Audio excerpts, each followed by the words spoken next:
Hello, we are the Ministry of the Real Truth, and we have a special guest here named Marley. We put his brother Ziggy outside because he's a bit of an extremist, and we have the Uncle Bob outside, the bigger, older cat, very territorial. He's slowly getting introduced to them. Named Bob, okay, yeah, Uncle Bob, right? So what we're doing here is we're showing you a shot of this cute little kitty's, if you keep still, tail. It's like unusual, like he's not going to show it, right?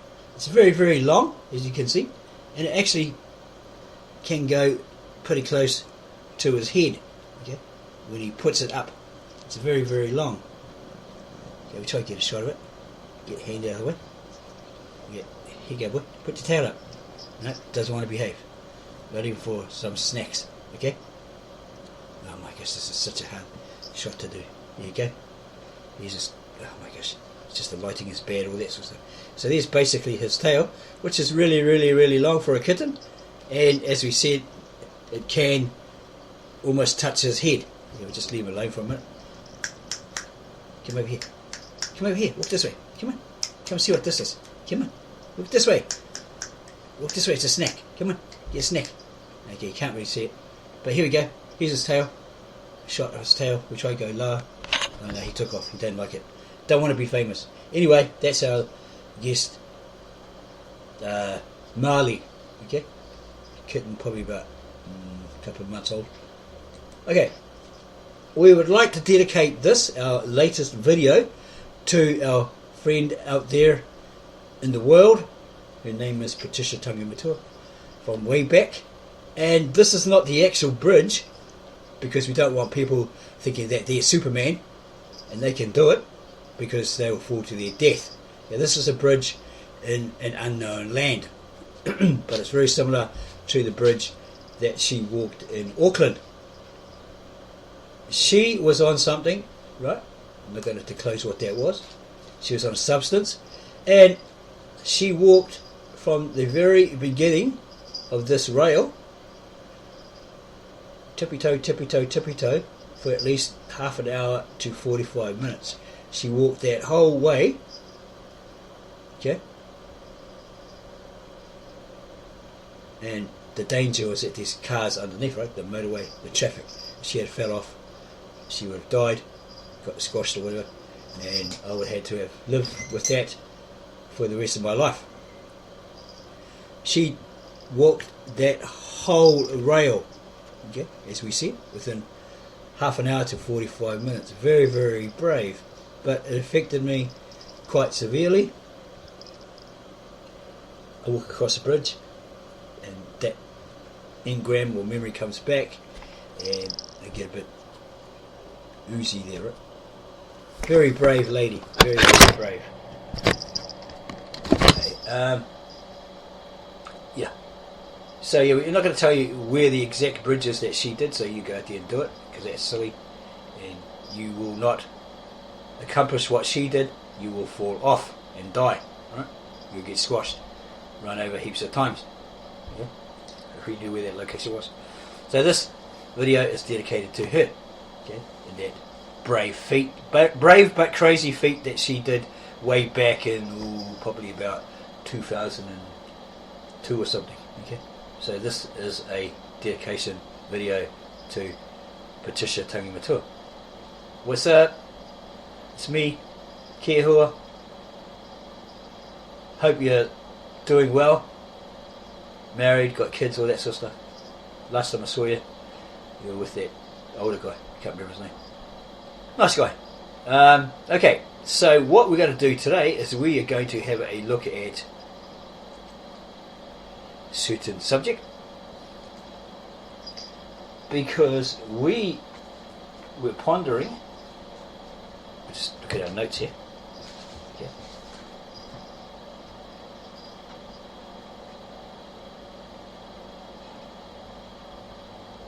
And we ask, have Christians today been given a false religion? A bit froggy in the throat there, just have a cup of tea. Sip of cup of tea. Yeah. So that's the question we're asking. Have Christians today been given a false religion, as claimed in regard to the protocols of the Elders of Zion, atheists, and many conspiracy theorists? Just need the glasses because blind as a bat without them. Yeah. We will strive to answer that question by providing evidence through many historians such as Tacitus, etc. Many will say, just follow the Bible and the Scriptures, God's Word, because the Bible versions have no errors, or this one or that one has no errors. It's the infallible, irrefutable Word of God. It has no contradictions, as that they are untampered with, and they are words from God Himself, the very words from God Himself. This is incorrect in many areas, as top theologians,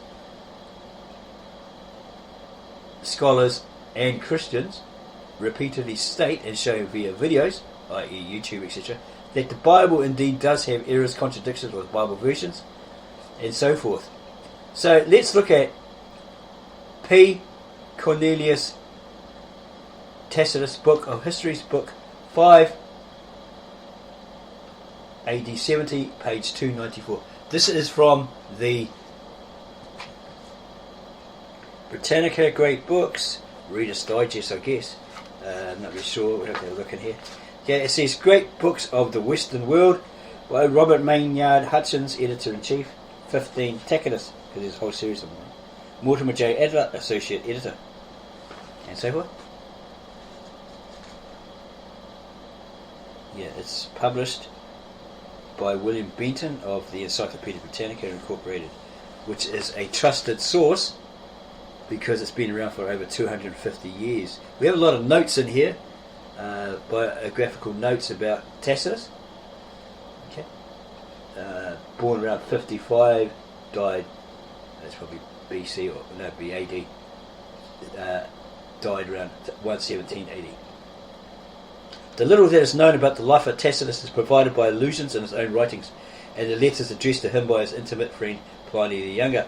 When Tacitus began his histories, somewhere about his 45th year, he related his life to the empire that was to be the burden of his narrative.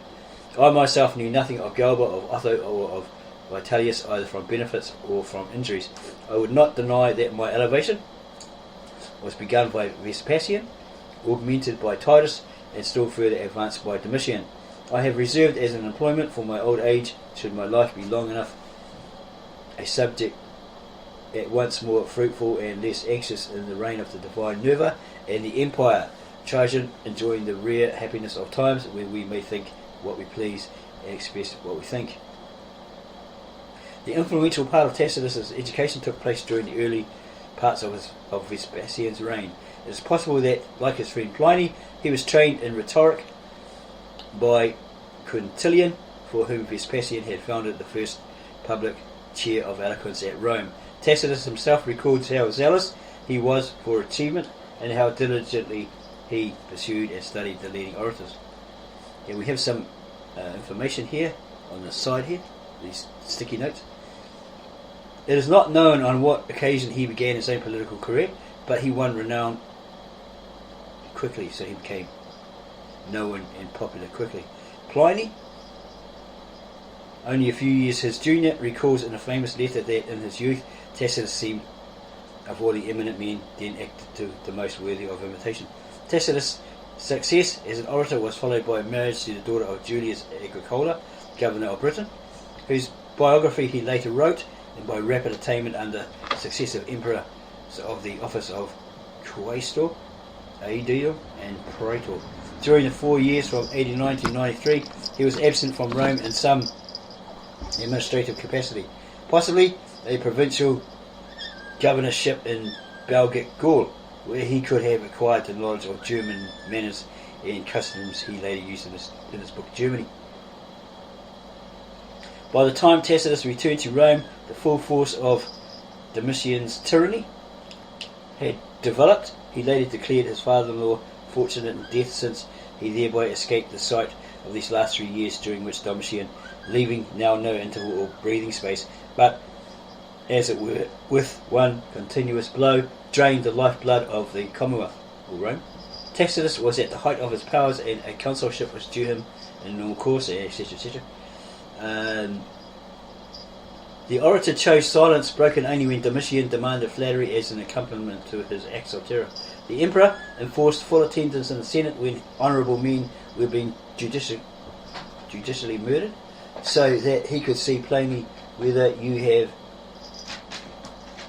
any affection for me, or love for that emperor. Right? Tacitus wrote of this experience. Even Nero turned his eyes away and did not gaze upon the atrocities which Domitian ordered. With Domitian, it was the chief part of our miseries to see and be seen, to know that our sights would be recorded.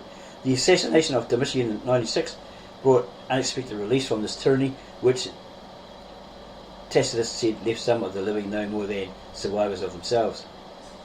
There can be no doubt of the effect upon him. We witnessed the extreme of servitude when the informer robbed us of the interchange of speech and hearing. We should have lost memory as well as voice, had it been as easy to forget as to keep silence. That he vowed to maintain memory during that period of unnatural silence seems probable, since the opening pages of his life of Agricola, 98 AD, refers to his histories as having been begun shortly after the death of Domitian. It would hold, he said, the memory of the past servitude, and then give testimony to present happiness. As he worked on his book and later on the Annals, he extended his memory past the emperors of his childhood, the four who succeeded one another within 14 months after the death of Nero, to the death of Augustus. Who? Did you fart, cat? You smell. Okay, so I've got some notes here about Nero, Roman Emperor, 6 to 37, born 37 to 68 AD. Claudius Caesar Drusus Germanicus, originally Lucius Domitius Arenobarbus, Roman Emperor, 54 to 68 AD. Don't put your claws in. Augustus, Roman statesman, military leader, who was the first emperor of the Roman Empire, controlling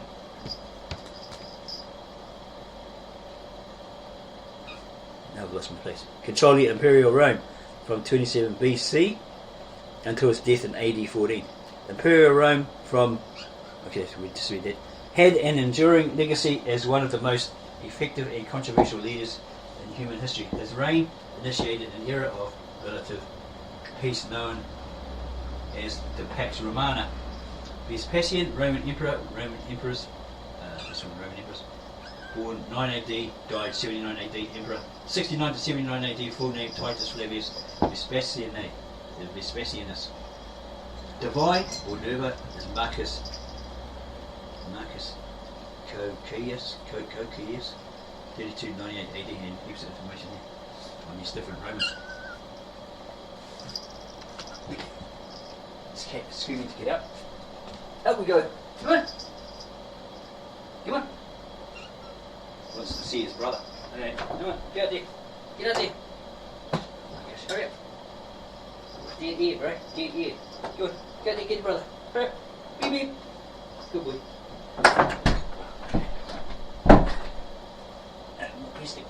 Okay. We are back. Okay. So what we're doing is looking at Tacitus and then comparing what the Bible says. Okay. Again, many people will say, "Oh, don't worry about Tacitus. He's just a man. Just trust in the words of God because they're immaculate. They're this, they're that." Okay, all this sort of stuff. Okay, and they give different reasons. Okay. Need the goggles so you can see this, notes. Okay. So we're going to go forward and see what he has to say in book 5. Just try to find it. Of his histories, because it's very interesting. It's very different from what the Bible actually tells us. Okay. He did say that something like he was born 40 years after the death of Christ, but he did look at the records of his procurator, leader,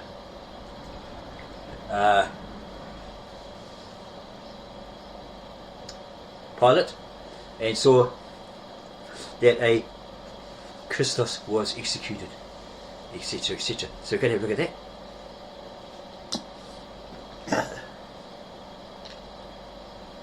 Okay. As the test glasses don't help. Useless ears. Okay.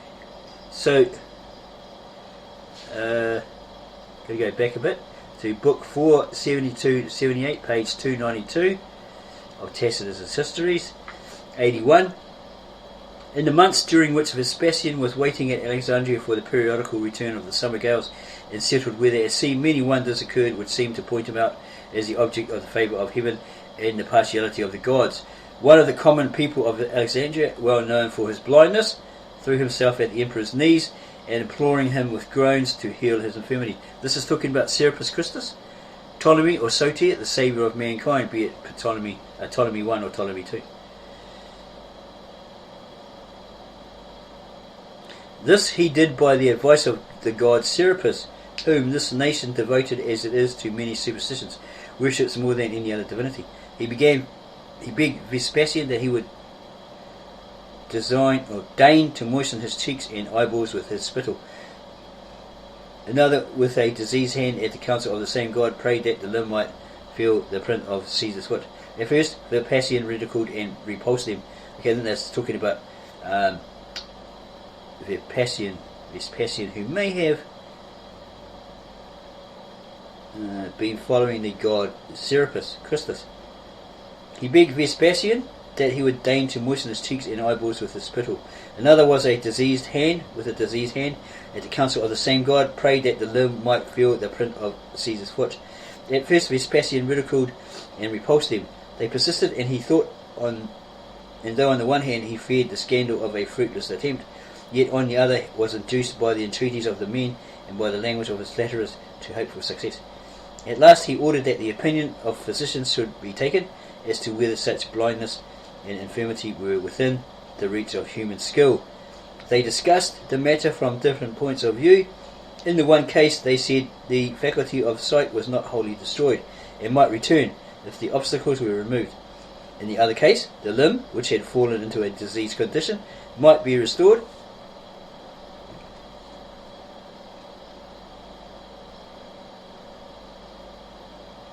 if a healing influence were applied. Such, perhaps, might be the pleasure of the gods, and the emperor might be chosen to be the minister of the divine will. At any rate, all the glory of a successful remedy would be Caesar's, while the ridicule of failure would fall on the sufferers. So, he used them as a scapegoat, right? Basically, if he failed, well, I'll just blame it on those people, right? And so Vespasian, supposing that all things were possible to his good fortune, and that nothing was any longer past belief, with a joyful countenance amid the intense expectation of the multitude of bystanders, accomplished what was required.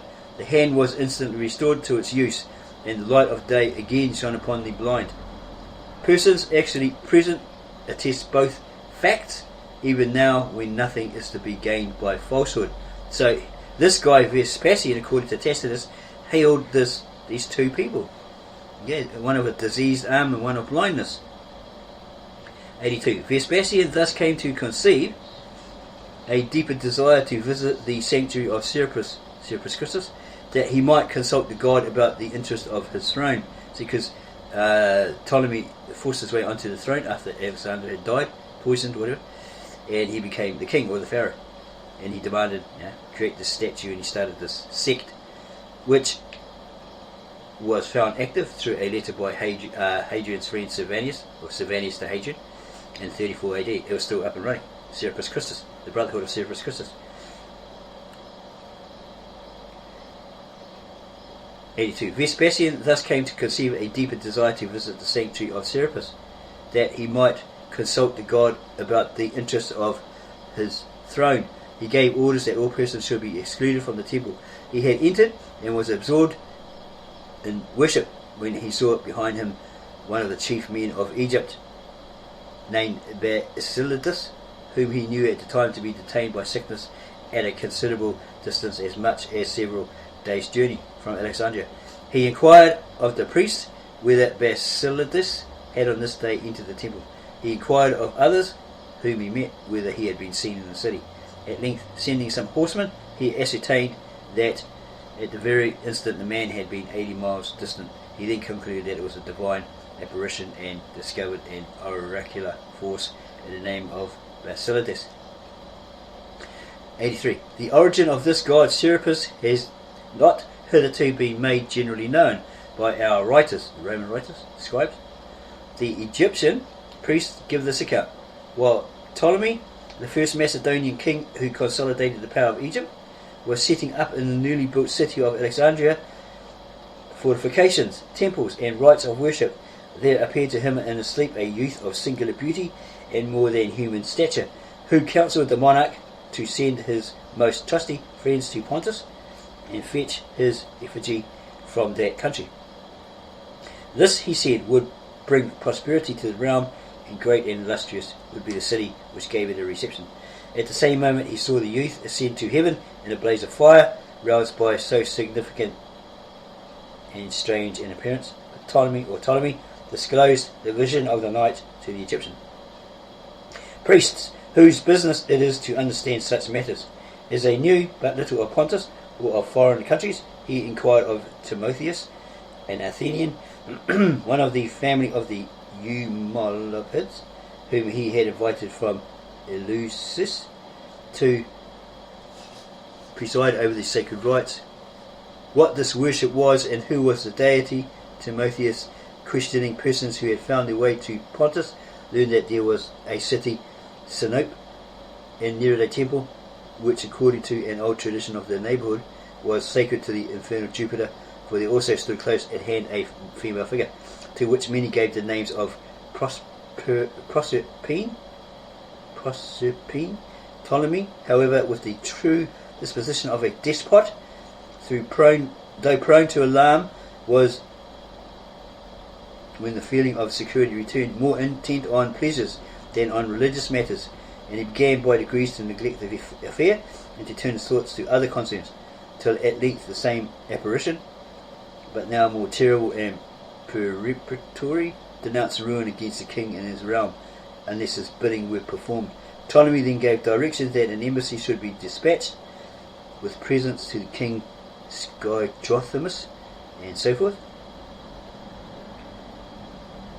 And so 3 years passed, while Ptolemy did not cease to urge his zealous solicitations. He continued to increase the dignity of his embassies, the number of his ships, and the weight of his gold. A terrible vision then appeared to Skyjothamus, warning him to thwart no longer the purposes of the god. As he yet hesitated, various disasters, pestilence, and the unmistakable anger of heaven, which grew heavier from day to day, continuing to harass him, he summoned an assembly and explained to them the bidding of the god, the visions of Ptolemy and himself, and the miseries that were gathering about them. The people turned away angrily from their king, were jealous of Egypt, and fearing for themselves thronged around the temple. Yeah, they all wanted to be black. They wanted to do everything that the Egyptians did, but the only thing was they were saddened because they couldn't be black, apparently. The people turned away angrily from their king, were jealous of Egypt, and fearing for themselves thronged around the temple. The story becomes at this point more marvellous, and relates that the god of his own will conveyed himself on board the fleet which had been brought close to shore, and wonderful to say, vast as was the extent of the sea that they traversed, they arrived at Alexandria on the third day. A temple proportioned to the grandeur of the city was erected in a place called Rakotis, where there had stood a chapel consecrated in old times to Serapis and Isis. Such is the most popular account of the origin and introduction of the god Serapis. I am aware, I guess this might be Tacitus talking here, I am aware indeed that there are some who say that he was brought from Seleucia, a city of Syria, in the reign of Ptolemy III, while others assert that it was the act of the same king, but that the place from which he was brought was Memphis, once a famous city and strength of ancient Egypt. The god himself, because he heals the sick, many identified with a Asclepius, how do you say that? Asclepius, others with Osiris, the deity of the highest antiquity among these nations, not a few with Jupiter as being supreme ruler of all things, but most people with Pluto, arguing from the emblems which may be seen on his statues or from conjectures of their own. And continues about the gods, etc. etc. Book 5, AD 70. Early in this year, Titus Caesar, who had been selected by his father to complete the subjugation of Judea, and who had gained distinction as a soldier while both were still subjects, began to rise in power and reputation as armies and provinces emulated each other in their attachment to him. The young man himself, anxious to be thought superior to his station, was ever displaying his gracefulness and his energy in war. By his courtesy and affability, he called forth a willing obedience, and he often mixed with the common soldiers while working or marching, without impairing his dignity as general. He found in Judea 3 legions, the 5th, the 10th, and the 15th, all old troops of Vespasian's. To these he added the 12th from Syria, and some men belonging to the 18th and 3rd, whom he had withdrawn from Alexandria. This force was accompanied by 20 cohorts of allied troops and 8 squadrons of cavalry by the two kings Agrippa and Sohemus, by the auxiliary forces of King Antiochus, by a strong contingent of Arabs who hated the Jews with the usual hatred of neighbours, and lastly by many persons brought from the capital and from Italy by private hopes of securing the yet unengaged affections of the prince. So, like in the Surah 2, there's a video on YouTube, and it states the Jews are the Muslims' biggest enemy. So they apparently hate the Jews. They hated the Jews in that era with the usual hatred of neighbours. With this force, Titus entered the enemy's territory, preserving strict order on his march, reconnoitring every spot, and always ready to give battle. At last he encamped near Jerusalem. And Tacitus goes on to say, number 2, as he's about to relate the last days of a famous city, it seems appropriate to throw some light on its origin. He's talking about Judea. Some say that the Jews were fugitives from the island of Crete, who settled on the nearest coast of Africa about the time when Saturn was driven from his throne by the power of Jupiter. Okay, that's pagan gods, right? Roman gods. Evidence of this is sought in the name. There is a famous mountain in Crete called Ida. Neighbouring tribe, the Idai, came to be called Judai by a barbarous lengthening of the national name.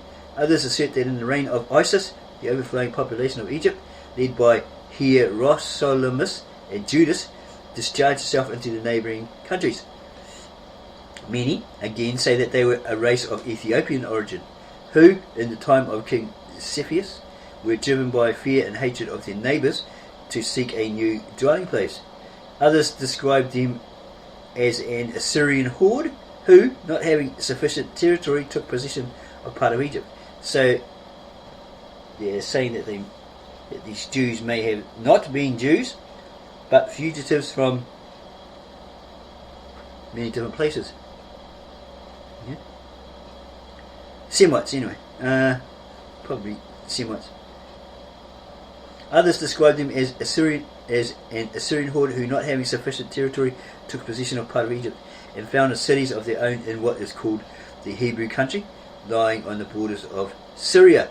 Others again assign a very distinguished origin to the Jews, alleging that they were the Solymi, Solymi, a nation celebrated in the poems of Homer, who called the city which they founded Hierosolima after their own name. 3.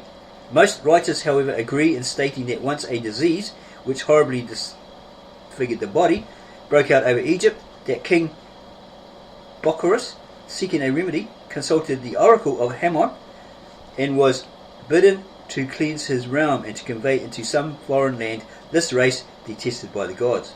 The people who had been collected after diligent search, finding themselves left in the desert, sat for the most part in a stupor of grief till one of the exiles, Moises, Moyses, by name, warned them not to look for any relief, get this, not to look for any relief from God or man, forsaken as they were of both, but to trust to themselves, taking for their heaven-sent leader that man who should first help them to be quit of their present misery at that time, right?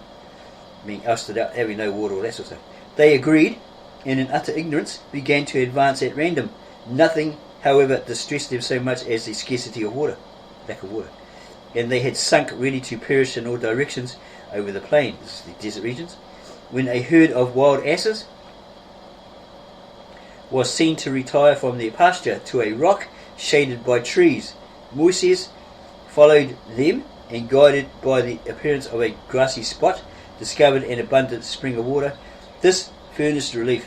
After a continuous journey for 6 days, on the 7th day they possessed themselves of a country from which they expelled the inhabitants, and in which they founded a city and a temple. 4. Moses, wishing to secure for the future his authority over the nation, gave them a novel form of worship, opposed to all that is practiced by other men. Things sacred with us, with them have no sanctity, while they allow what with us is forbidden. In their holy place they have consecrated an image of the animal by whose guidance they found deliverance from their long and thirsty wanderings. They slay the ram, seemingly in derision of Hammon, and they sacrifice the ox, because the Egyptians worship it as Apis, or Apis. They abstain from swine's flesh in consideration of what they suffered when they were infected by the leprosy to which this animal is liable. Well, we asked a Jewish friend, he's into the Jewish faith, right? Judaism, and he says, we don't eat the pig, the swine, because they're dirty creatures, and they roll around their own poo, and they eat it. So yuck, we don't eat that. Right? That's what he said. That's only 1 in a million, right? What would the other Jews say if we bumped into him, right? They say, well, according to the Mosaic law, right? They may tell us the same story as our Jewish friend. They abstain from swine's flesh in consideration of what they suffered when they were infected by the leprosy to which this animal is liable. By their frequent fasts they still bear witness to the long hunger of former days, and the Jewish bread made without leaven, or yeast, is retained as a memorial of their hurried seizure of corn. So as they left Egypt they grabbed all this corn, right? We are told that the rest of the 7th day was adopted, because this day brought with it a termination of their toils. What's that? End of their work, so like a rest. After a while, the charm of indolence beguiled them into giving up the 7th year also to inaction. But others say that this is an observance in honour of Saturn, either from the primitive elements of their faith, having been transmitted from the Idai, I-D-A-E-I, who are said to have shared the flight of that god, and to have founded the race, or from the circumstances that of the 7 stars which rule the destinies of men. Saturn moves in the highest orbit and with the mightiest power,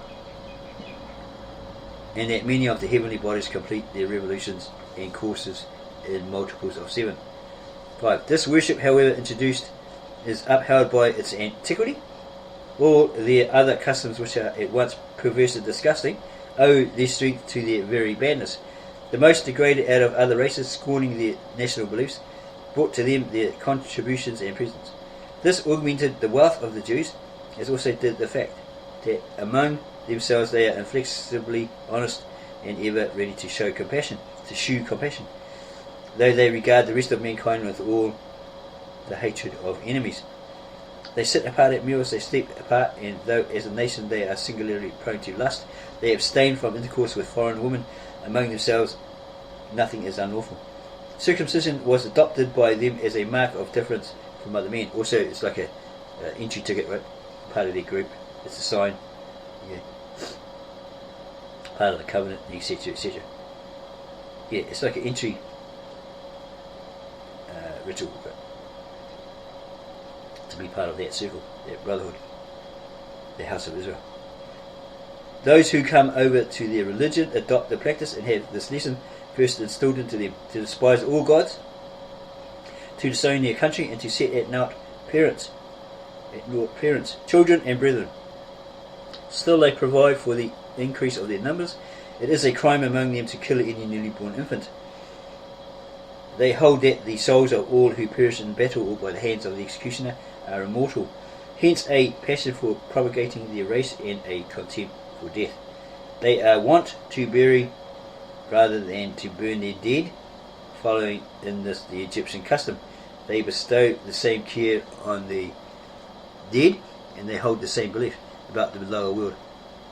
Quite different is their faith about things divine. The Egyptians worshipped many animals and images of monstrous form. Apparently they're not actually worshipping animals, it's just symbolism, right? The head of a dog or something like that, a crocodile or that sort of stuff. They revered it. That's what you hear. They revered them, and they're not like gods, and technically gods. Okay? In those days. But you had to go ask one of those ancient Kemet people of Sarnita, House of Consciousness, Sarnita TV, like Shaka Amos and all that, to get the right concept of it, which we're just remembering from the top of our head what he may have said. Okay. They call those profane who make representations of God in human shape out of perishable materials. They believe that being to be supreme and eternal, neither capable of representation nor of decay. They therefore do not allow any images to stand in their cities, much less in their temples. This flattery is not paid to their kings, nor this honour to our emperors, the Roman emperors. From the fact, however, that their priests used to chant to the music of flutes and cymbals, and to wear garlands of ivy, and that a golden vine was found in the temple, some have thought that they worship Father Liber, Liber, the conqueror of the East, though their institutions do not by any means harmonise with the theory, for Liber established a festive and cheerful worship, while the Jewish religion is tasteless and mean. This is according to Tacitus, right? Not to us. This is what he has written. 6. Eastward the country is bound by Arabia. Okay, there was no Arabia, because on the end of that word, Arabia, is an N suffix, which means that it's taken from the Greek Latin, borrowed, meaning that that area, geographical location, was basically owned by those particular people. They were residing there. Okay. Eastward the country is bounded by Arabia, to the south lies Egypt, on the west and Phoenicia in the Mediterranean. Northward it commanded an extensive prospect over Syria. The inhabitants are healthy and able to bear fatigue. Rain is uncommon, but the soil is fertile. Its products resemble our own, the Romans, right? They have, besides the balsam tree and the palm tree, the palm groves are tall and graceful. The balsam is a shrub. Each branch, as it fills with sap, may be pierced with a fragment of stone or pottery. If steel is employed, the veins shrink up. The sap is used by physicians. Libanus is the principal mountain, Libanus, and has, strange to say, amidst these burning heats, a summit shaded with trees and never deserted by snows. The same range supplies and sends forth the stream of the Jordan. It goes on about this river.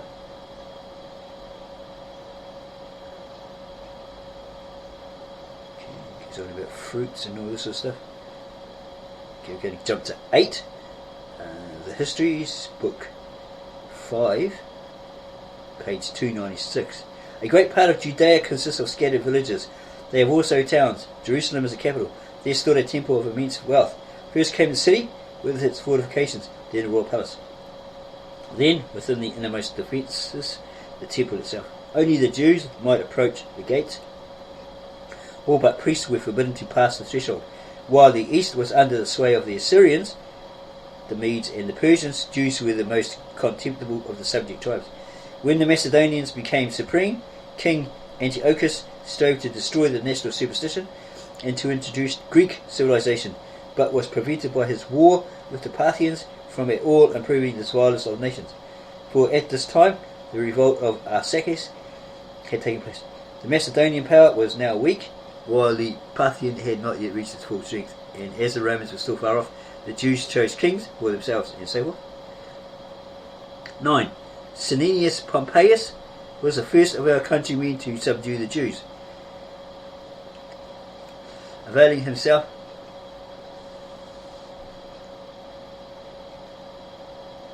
of the right of conquest. He entered the temple. Thus it became commonly known that the place stood empty, with no similitude of gods within, and that the shrine had nothing to reveal. The walls of Jerusalem were destroyed. The temple was left standing. After these provinces had fallen in the course of our civil wars, into the hands of Marcus Antonius Pacorus, king of the Parthians, seized Judea. He was slain by Publius Ventidius, and the Parthians were driven back over the Euphrates. Caius Sosius reduced the Jews to subjection. The royal power, which had been bestowed by Antony on Herod, was augmented by the victorious Augustus. On Herod's death, one Simon, without waiting for the approbation of the emperor, usurped the title of king. He was punished by Quintillus. Varus, then governor of Syria, and the nation with its liberties curtailed was divided into 3 provinces under the sons of Herod. So would that be Simon Bar Kokhba? That guy? Who rebelled up? He was like the first Messiah or something like that. And then he was killed. Okay, so he was punished by Quintillus. Varus, then governor of Syria, and the nation with its liberties curtailed was divided into 3 provinces under the sons of Herod. That'd be Herod and then his Antipas, etc. Under Tiberius all was quiet, but when the Jews were ordered by Caligula to set up his statue in the temple, they preferred the alternative of war. Yeah, because he was into proclaiming he was a god and all this sort of stuff, and they don't like putting pagan gods in their holy temple. The death of the emperor put an end to the disturbance. The kings were either dead or reduced to insignificance when Claudius entrusted the province of Judea to the Roman knights or to his own freedmen, etc. etc. 10. Yet the endurance of the Jews lasted till Gessius Florus was procurator. In his time the war broke out. Cestius Gallus, legate of Syria, who attempted to crush it, had to fight several battles, generally with ill success. Cestius dying, either in the course of nature, from vexation, Vespasian was sent to by Nero, and by help of his good fortune, his high reputation, and his excellent subordinates, succeeded within the space of 2 summers in occupying with his victorious army the whole of the level country and all cities except Jerusalem. And further down, our indignation was heightened by the circumstance that the Jews alone had not submitted. At the same time, it was held to be more expedient in reference to the possible results, etc. etc. Accordingly, he pitched his camp, as I have related, this is Tacitus, before the walls of Jerusalem, and displayed his legions in order of battle. 11. The Jews formed their line close under their walls, whence, if successful, they might venture to advance, and where, if repulsed, they had a refuge at hand. The cavalry with some light infantry was sent to attack them, and fought without any decisive result. Shortly afterwards, the enemy retreated. During the following days, they fought a series of engagements and so forth. Titus himself had Rome with all its wealth and pleasures before his eyes. Jerusalem must fall at once, or it would delay his enjoyment of them. Yes, further on. At the same instant there was a mighty stir as of departure. Okay, 13. Prodigies have occurred which this nation, Rome, prone to superstition, or probably Jews, or Jewish nation, prone to superstition, which this nation prone to superstition. We just read that. Prodigies had occurred with this nation prone to superstition, but hating all religious rites, did not seem it lawful to expiate by offering a sacrifice. There had been seen hosts joining battle in the skies, the fiery gleam of arms, the temple illuminated by a sudden radiance from the clouds. The doors of the inner shrine was suddenly thrown open, and a voice of more than mortal tone was heard to cry that the gods were departing. At the same instant there was a mighty stir as of departure. Some few put a fearful meaning on these events, but in most there was a firm persuasion that in the ancient records of the priests was contained a prediction of how at this very time the East was to grow powerful, and rulers coming from Judea were to acquire universal empire. These mysterious prophecies had pointed to Vespasian and Titus, but the common people, with the usual blindness of ambition, had